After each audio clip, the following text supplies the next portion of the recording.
Okay folks, I really hate getting involved in internet drama, but I really need to call out Praxis Prepper and his YouTube channel. He espouses such liberal ideas. Did I hear something behind me? Anyways, hey, let me talk about situational awareness real fast, and we'll get back to Praxis Prepper here in a second. You really need to be aware of your surroundings at all times, because if you don't, you will surely die after SHTF. Did I hear something behind me again? Nah, it's just my imagination. But let's get back to Praxis Prepper, because the liberal ideas that he espouses in his channel, if you listen to what he says in his videos, you are surely going, whoa, hey, what are you doing here, man? Well, it's SHTF, and I figured I'd come to your place. But, what? What's for dinner? Hey everybody, I am Ethical Preparedness. And I'm Praxis Prepper. And Praxis Prepper is actually here at my bug out retreat location. He is visiting for the total eclipse that's going to be happening here in a couple of days. So we thought that while we were together here, we would shoot a very fun and lighthearted video together. And I'll also online later on be selling maps and the address of his house, so that if anyone wants to come here and cause any kind of trouble whatsoever, I can totally make that happen for you. So contrary to the title or the thumbnail, there's no internet drama or anything like that. Since we're together and we're spending a few days together, we thought we'd just totally make a fun video for you guys. And this is going to be great because it's on a topic that I am embarrassingly unprepared for, and you're an expert. Yeah, I don't know if you call me expert or not. Compared to me. But so what we're actually, to segue into that, we're going to do a little firearms training today. And the firearms training that I'm going to put Praxis through is going to be really firearms training that's geared towards a bad guy getting the drop on you. So if a bad guy suddenly pulls a gun on you or suddenly pulls a knife on you, when that bad guy really gets the drop on you, I feel like this firearms training is going to give you the most likelihood of surviving that deadly attack by a bad guy. Also, if you are watching this on my channel, you will find the link to Praxis Prepper's channel down below. And the same on my channel. If you're watching it on my channel, you can find EP's channel down in the link in the description. I can just feel like, I'm getting a sense of when you want me to talk, so okay. If you want to run and gun it. If you can pass that on to my wife, you know what, and that would actually be a good after. Oh, right. That little, oh yeah, you know. Something like that. I just can't let my wife watch the video now. Okay, yeah. Hey folks, before we start this training real fast, I want to give you a little bit of my background. I've been a certified firearms instructor through my state's police academy for over 15 years now. I've ran hundreds, if not thousands, of police officers when they do their firearms training, but I do want it to be known as I do not consider myself to be any kind of a big expert on firearms. I don't live and breathe firearms. There's plenty of other channels out there where those guys actually basically live on their ranges. Those guys like that will run circles around me on the range. So I know a little bit more than your average person, but I'm no super expert out there. So if you are one of those super high speed SWAT guys or Navy SEAL guys, this video probably won't be for you. However, if you are an average person that would just like some good firearms training that will, I think, will really help you survive a sudden deadly attack by a bad guy, this training will probably be for you. And my experience is, I own a Glock. Now the reason why I like to do this training that we're going to do in today's video is for two purposes. Purpose number one is that I really believe that this training that we're going to do gives you the highest likelihood of actually surviving a deadly attack, a sudden deadly attack by a violent criminal. And then number two, this training also helps to prepare you for what you will experience both physically and mentally, both during and also the aftermath of a self-defense shooting, where you have been forced to use deadly force or shoot a bad guy in real life. A lot of people don't really appreciate that. Real life self-defense shootings are not what you see on TV. Real life shooting incidents where you actually point a gun at somebody and pull that trigger can really mess with your psyche. So this training does, again, two things. Really helps to prepare you, but I feel like can really help give you the highest likelihood of surviving that deadly assault. And then number two, also helps to prepare you for what you will experience, again, physically and mentally, both during and after that self-defense shooting. So the training exercises that we're going to do today is going to, what I believe, to really help you, again, how to survive a sudden and deadly attack by a violent criminal. Because unlike in the movies, bad guys don't sit there and say, I'm going to attack you in 10 seconds. You know, they want that surprise. They want to get the drop on you. They want to put you behind the curveball. So typically what really actually happens in real life is that bad guy suddenly points his gun at you and starts shooting, or that bad guy suddenly grabs his knife and starts charging at you. So what we're in our exercises is going to incorporate what's called firearms response theory, which is drawing and moving at the same time, and then also once you draw and move, then taking the appropriate action against that bad guy. So drawing and moving and then taking the appropriate action. So the first exercise that we are going to work on is actually just the draw. For right now, we are only going to work on the draw. We're not going to move on, we're not going to work on the moving or anything else. So right now, what you're going to practice here in just a second is the draw. And what I like about this draw is that when you punch it out, it automatically lines it up to your bad guy. So it's very simple. You draw and you bring it right up to your chest here. This is step one. Step number two, bringing your hands together for the proper grip. Step three is just punching it straight out. And then when it punches straight out, it should automatically line up your eyes to the sides. So again, what we'll practice on is just the draw, which is step one, step two, step three. So again, purely just the draw right now. Right. Again, step one, let's just go ahead and do step one. There. Step two. And step three. Fingers. There we go. All right, let's go ahead and do it again one more time real slow. This time when you do step one, bring it up right next to your chest. Here. There you go. Step two, step three. It's all right. I had to do it hundreds of times myself too. Yeah. Also, see that big gap right there? Close that up. Yeah. All right, cool. All right, let's do it again. All right. Let's do it about 5 or 6 times.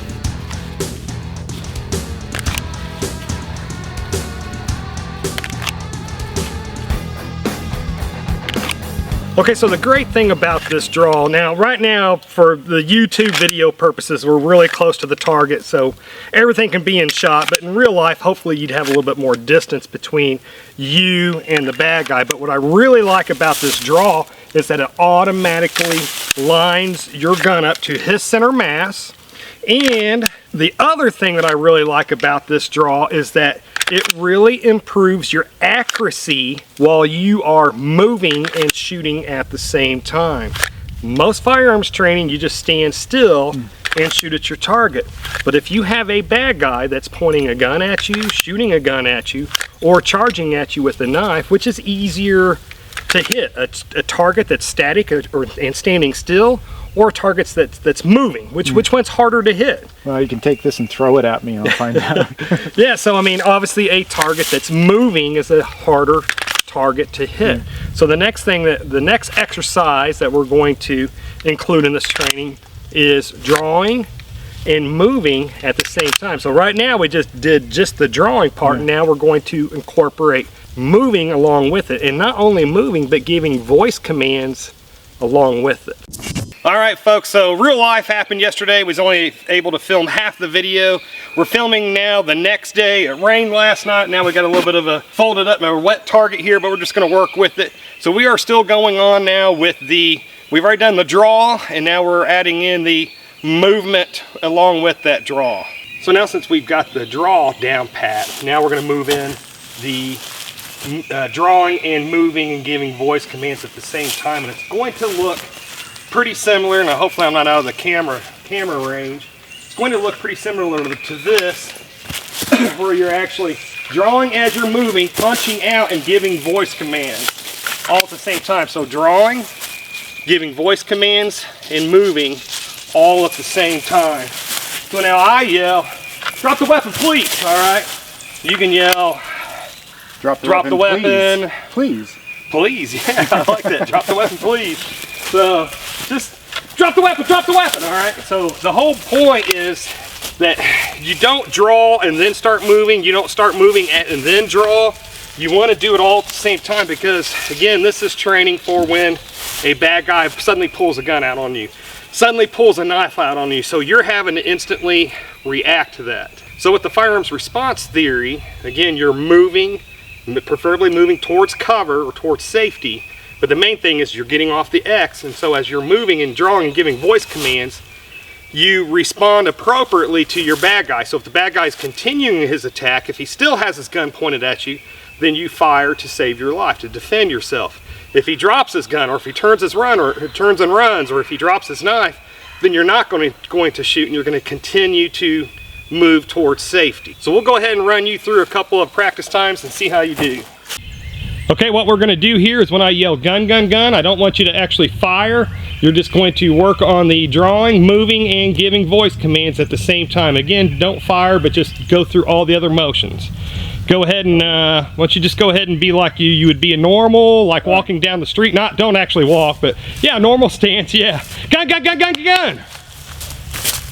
And don't forget your voice commands. Oh yeah, I forgot my voice. That's all right. That's a hard one to remember. Go ahead and stand back. I'm not a loud guy. Up. Do what? I'm not a loud guy. All right. Go ahead and get a natural stance, like you're not expecting a violent attack against you. Gun, gun, gun, gun. Drop it, drop it, drop it. All right. So I've done this rep thousands and thousands of times. Gun, gun, gun, gun, gun. Yeah. I'm doing it. All right. Well, that's why we practice. Yeah.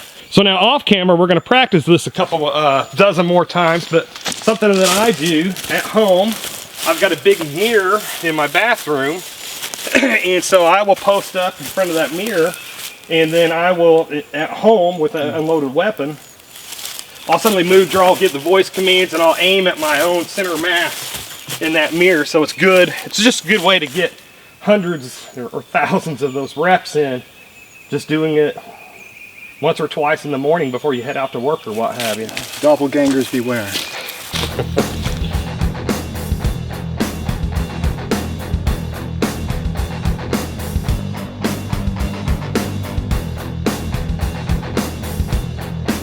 Okay, so an important thing to remember on this drawing, moving, and giving voice commands, and then if you do end up with the firearms response theory, you're actually shooting at your bad guy while you're moving.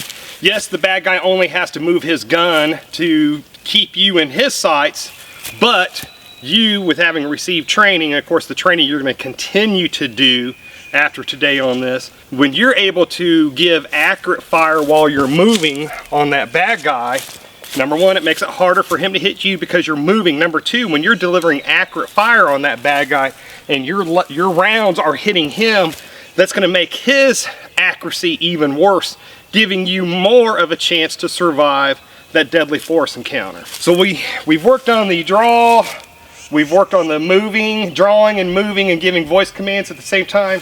Now we are going to incorporate the actual live fire on this. So I'm going to demonstrate it the first time. By the way, folks, I am lazy. Praxis is going to already dirty his gun for this training, so I'm just going to use Praxis's gun so his gun gets dirty instead of mine. So well, we're going to demonstrate it here, and it's going to look like this.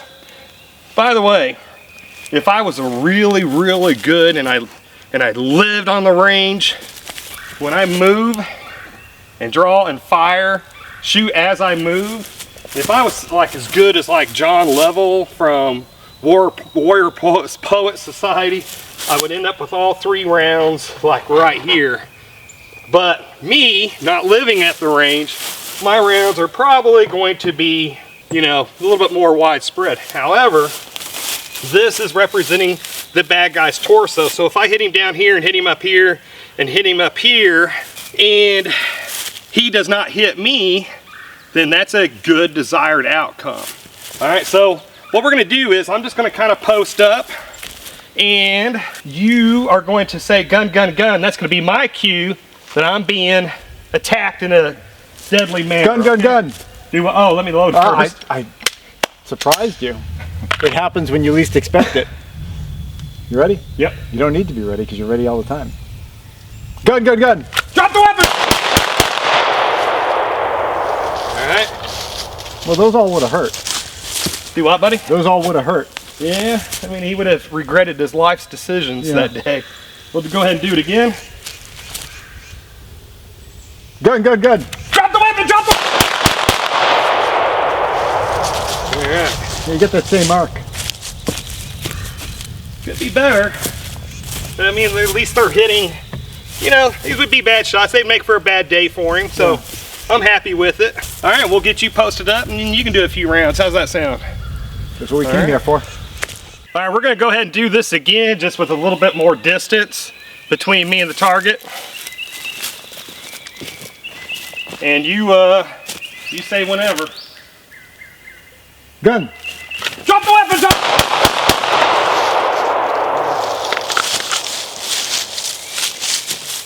Pretty tight. Right here, B. Gun. Drop the weapon, drop! The first grouping was pretty tight. This is not one of my better days of shooting. No, the first one was. A little low, but they were together. I'm comparing it to myself. It's exceptional compared to me. Well, we'll see how I'm hitting. So not the... Reload the mag. All right. These aren't the best shots I've ever done. And of course, when you're actually filming them, then you shoot worse. But at least they're all hitting what would be pretty bad spots on the bad guy.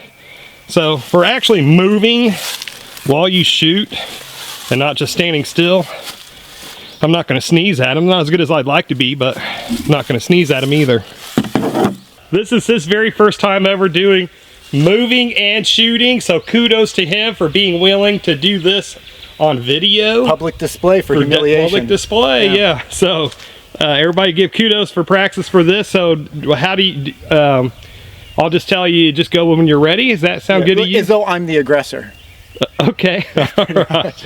All right. Well, you just remember everything and just go when ready. All right.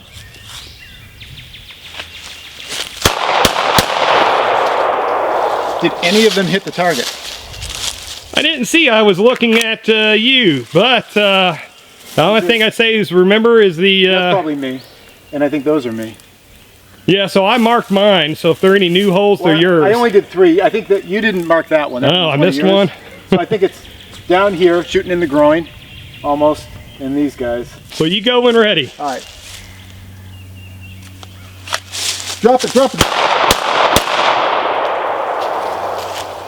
Look good to me. It's at here, there. I think so. Let's go ahead and mark them. You know, tell me honestly, you're moving and shooting. Yeah. Are you surprised that you're hitting your target? I don't have a baseline from which to form an opinion, so I can't be surprised or... So most people, I'd say you're probably about 4 or 5 yards away when you're shooting. Yeah. So it's a pretty close distance. Yeah, I mean, we're close. But most people have this standing still at 4 or 5 yards instead of a real super tight okay, so group. this is slightly better than average. Maybe it's like the cameraman thing. So just the fact that you're moving while you're shooting about 4 or 5 yards away and you're getting your shots kind of in this area here, nothing to sneeze at, brother. Well, of course, if this was a real situation and I was under stress, who knows if I'd even hit the target.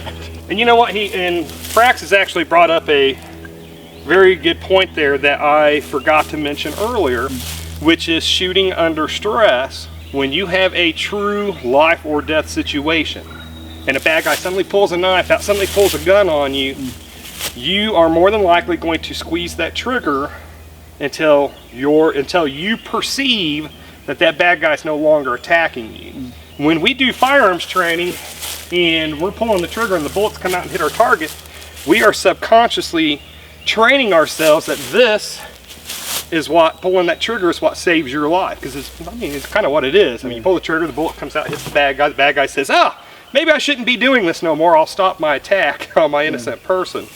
So underneath this, where we're shooting at a cardboard target, there's no real stress there. We're going boom, boom, boom. In real life, and you got a real gun pointing at you, and this is what saves your life, you're going to turn that into a fully automatic gun. So, or I forget that I'm even armed at the time. So now, if you got somebody that's actually maybe been in combat and they've been in multiple gunfights, maybe they're more calm when somebody points a real gun at them and is really trying to kill them. But your very first time that somebody points a real gun at you or pulls a knife on you, you're probably going to go into panic mode. Your amygdala, your caveman part of your brain is going to take over, and you're going to go, oh my gosh, this is what's going to save my life. So you're going to pop, pop, pop, pop, pop, until you perceive that he's down or no longer attacking you. So that's kind of one of the reasons I train this multiple shots, because since you're more than likely going to shoot multiple shots, let's train on getting those multiple shots where they're fairly accurate, hitting your bad guy and not hitting innocent people that might be further down the block, further down the parking lot or something like that. So let's get your, hey, I'm happy with your, how you've hit the target. I mean, all your shots have hit, and they all hit. Closer, not like they're, you know, we got a few, these are my shots that are further out towards the edge. Well, I think you were further back than I was when you did those. Okay. So I'd say most attacks are going to probably, most, not all, most are going to happen pretty close to you and I, because the bad guy's not going to be 20 feet away and say, in 10 seconds, I'm going to attack you. He's not going to announce that 20, 30 feet away. I mean, he's going to approach and say, hey, do you have the time? You know, and then all of a sudden the assault's going to happen, you know. You want to do it again, and then we'll do a little bit of further distance? You're the teacher. You tell me. Again? Yeah, I'd say again and just a little bit further distance. All right. Okay, Praxis is about 7 yards away from his target. And in Praxis, you just go ahead and go when ready. Go ahead and post up first like you don't know you're getting ready to get attacked, and just go when ready. Drop it!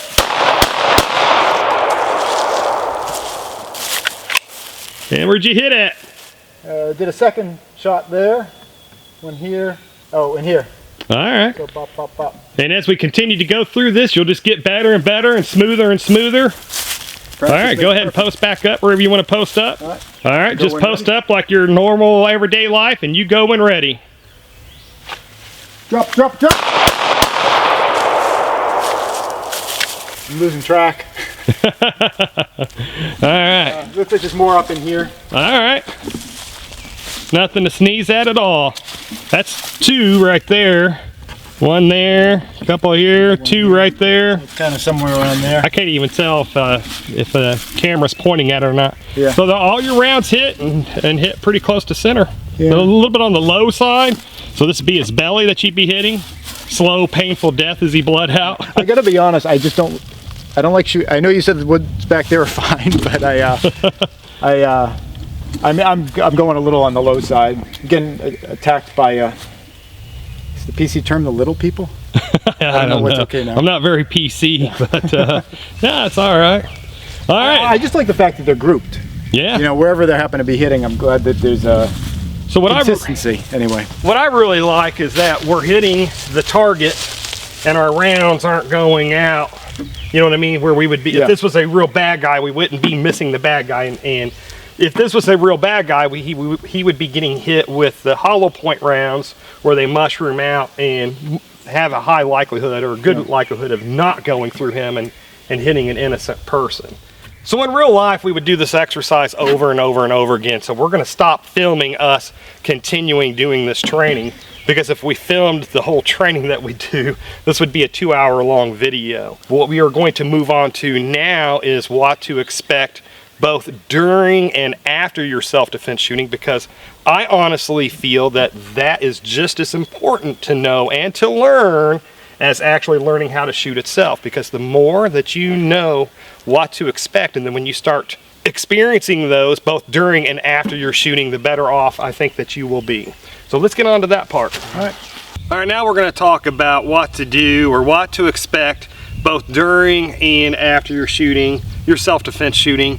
Again, both during it while it's actually occurring, and then what you experience immediately after the shooting, and then even the hours and days and weeks afterwards. And this is probably where most people are going to click off the video, which is unfortunate, because I think it's just as important as actually learning how to shoot yourself. So one of the things that you got to kind of think about is calling 911, or making sure that 911 is after your self-defense shooting. So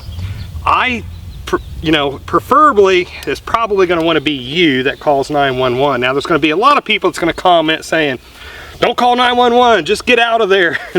don't deal with the legal hassle. And just today's world, I think that's, in today's world, if you do a justified self-defense shooting and you leave the area, that really what they call muddies the legal waters, could make you look bad. So I'm not going to, if I was involved in another self-defense shooting, I'm not going to vacate the area and try to hide that I did, or hide my identity. But I do prefer to be the one that would call 911, because you don't know what bystanders are saying to the police or to the 911 operator. Now, one thing to remember is 911, when you call, that's always a recorded line. And so I would just say, if I call 911, I would just say, shots were been fired, I defended myself.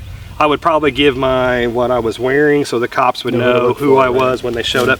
I mean, if this is a grocery store parking lot, people are probably going to start coming out. Who knows? You know what I mean? You might have bystanders or what have you. So I wouldn't say too much because to the 911 operator, because you just don't know, because that could be entered in as evidence, you know. So that's just something to kind of practice in your head over and over again is, you know, what would I say, you know? Do you want to say I've been involved in a self-defense shooting, or just say, hey, I defended myself and shots have been fired? In the end, if you did a justified shooting, I think you would probably be okay to say, I shot a bad guy in self-defense. Well, you always say on your channel that to convey the idea that I was in fear of my life. Yeah. Include that. And kind of going with that, in fear for my life, there's another YouTube channel that said, hey, that sounds so scripted. Maybe to say I was in fear, or I was scared for my life, instead of saying I was in fear for my life. I think that's kind of getting down into the weeds of, oh, don't say I was in fear for my life, because that sounds so scripted. In the end, in most areas across this country, what the courts are going to care about is, was your shooting justified? Was it reasonable? Was your amount of fear reasonable? That you thought it was justified to pull your weapon and shoot that violent attacker. So whether you say I was afraid for my life or I was in fear for my life, whichever you say, that's not what's really going to matter. Was it reasonable for you to pull your firearm and shoot that criminal? Now, another thing that a lot of people experience during their actual self-defense shooting themselves is what we call auditory exclusion. And from my understanding, what happens is that your body, when it gets in a true fight or flight, you're about to die, and your caveman part of your brain kind of takes over, and your body is really wanting to fight to live. That, from my understanding, your body will actually start shutting down organs that it thinks that it does not need to survive. And so one of the things that you might lose is your hearing, because your body is putting all of its energy or whatever to physical combat to save your life. So I can personally attest from personal experience that you may not even hear your gunshots as you're firing your weapon, because your hearing is actually shutting down as your body starts pumping all the blood pressure and everything to your extremities to survive that encounter. Now, another thing that you will probably experience is what's called lapses of memory, or having poor memory recall. It's something that we've kind of learned is that your eyes can take in a ton of information and put that information of what's occurring during your shooting. They can take in a ton of information and put it into your brain, but your brain cannot process it as fast as your eyes, as fast as it's happening, and as fast as your eyes are bringing that information in. So your brain kind of has to make choices of what it's going to store, what it's going to collect. And so after your shooting happens, there might be a lot of parts of your shooting that doesn't happen. So, and this part surprises a lot of people. They think, okay, well, right after a shooting happens, maybe that'd be a good time to write down step by step while it's so fresh in my mind.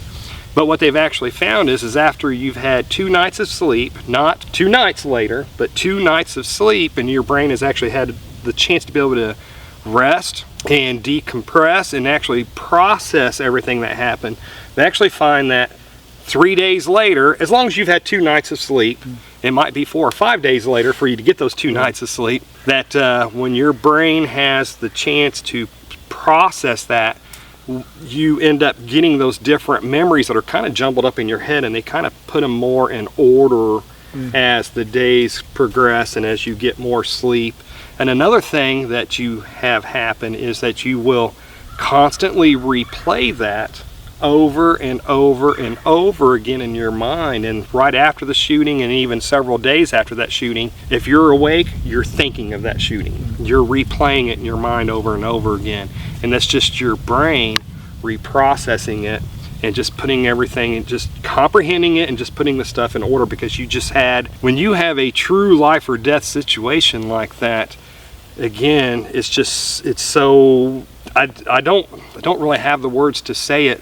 It's just so impactful on you, and it's just going to take time for your body and your mind and your brain to process it, kind of put it all together and make sense of it. Another thing to really keep in mind is that even if you don't do a lot of movement in your self-defense shooting, your heart rate and your blood pressure and your adrenaline is going to go through the roof, and more than likely your heart rate and your adrenaline and your blood pressure is going to be through the roof for several hours after that. And so that's one of the reasons why you've seen my other videos where I always suggest if you don't have a self-defense association like Firearms Legal Protection or something like that that you can call after a self-defense shooting, I always give that suggestion of giving that simple statement to the police of, I was, the bad guy committed X, whatever crime it was that put you in fear for your life. But so that simple statement to the police of, the bad guy, for instance, pulled a knife on me.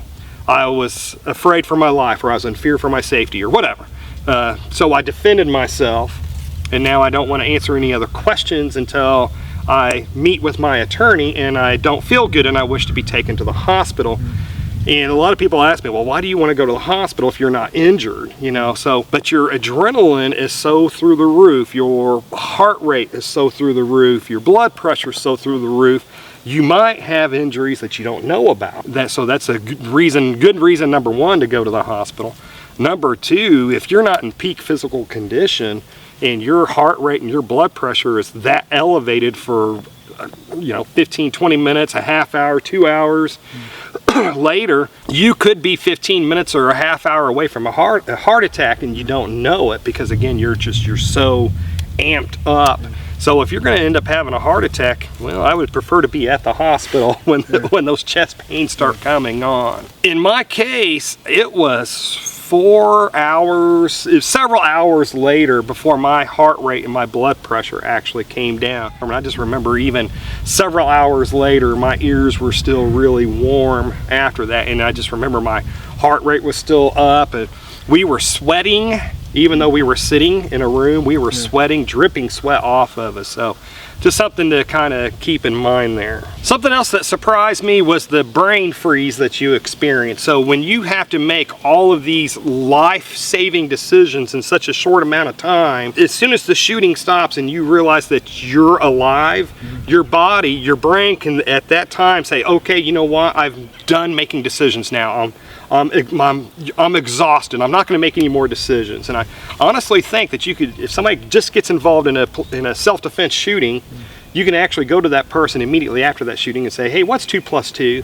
And they're not going to be able to answer you because their brain is just so exhausted at that time. So that's just something to keep in mind. You or another self-defender might have brain freeze. So if that happens, don't beat yourself up over it, or if somebody else gets into a self-defense shooting, don't beat them up over it if they seem to freeze afterwards. It's because their brain has said, I'm done, no more. And it just takes time for your brain to kick out of that. Something else to think about too is no matter how justified your self-defense shooting is, you may still feel guilty about what you were forced to do. You might have a combination of feeling anger towards that criminal because he forced you to do it, and then you still might feel guilt about having to do it. And that is because, I mean, so many people were raised with thou shalt not kill, right? Just throughout our lives. But really, from my understanding, the original text was murder thou shalt not. And so I think a lot of us, we got to train ourselves that there's a difference between murdering an innocent person, which we should feel guilty about, but that's a big difference between killing a monster that's trying to kill you or another innocent person. Another big thing to remember about is that after your self-defense shooting, don't talk to your friends and family about what happened. Stay off of, don't be posting on social media about what happened. Don't talk to anybody about what happened except to your attorney. And whatever you do, don't, if the news media comes out to your house, don't be speaking to the news media the next day about what happened, no matter how justified your shooting was. Now here's the deal is, so like in my state, it's a pretty conservative state, we have good self-defense laws. If a bad guy violently attacks me and puts me in fear for my life, the chances of me being criminally charged in my state is really, really, really low. However, there's still civil court, so you could be sued civilly down the line, and so you don't want to say something innocent and that can get misconstrued and be used against you in civil court, even though the criminal court doesn't file charges against you. So you want any statements that comes from you to go through your attorney, because he's going to make sure that what really happened, he's going to make sure that it's articulated in a way that a civil attorney can't misconstrue, turn those words, twist those words, and use them against you later on in civil court. But with having said that, I just always like to say, you know, using deadly force or shooting a bad guy should always be a last resort, and you only use deadly force to save your life or save an innocent person's life. You only use deadly force if that means that somebody's got to die. In my case, I'm going to protect my wife or my child first. They're number one. Number two is going to be an innocent person. Number three of protection is going to be myself. And then the last person to protect is going to be the bad guy. If I don't have to kill him, I won't. But if somebody's going to die, then it's going to be him and not an innocent person. Anyways, folks, why don't you comment down below with your critiques on this video. How bad did I do shooting? And me. How bad of an instructor was I? I will have to admit we had to kind of rush this filming because we did it in 2 different days, and it was too time compressed. So this is going to be a really rough and ugly video. But again, give your critiques down below in the comment section. And if you want to see other videos on learning self-defense, click on the video that should be appearing on the screen just about now. Anyways, folks, this is enough internet for me today. We've got festivities that we need to attend to. You can hear the kids screaming and fun. And if you made it this far, thank you very much for watching, and I pray that you have a good night.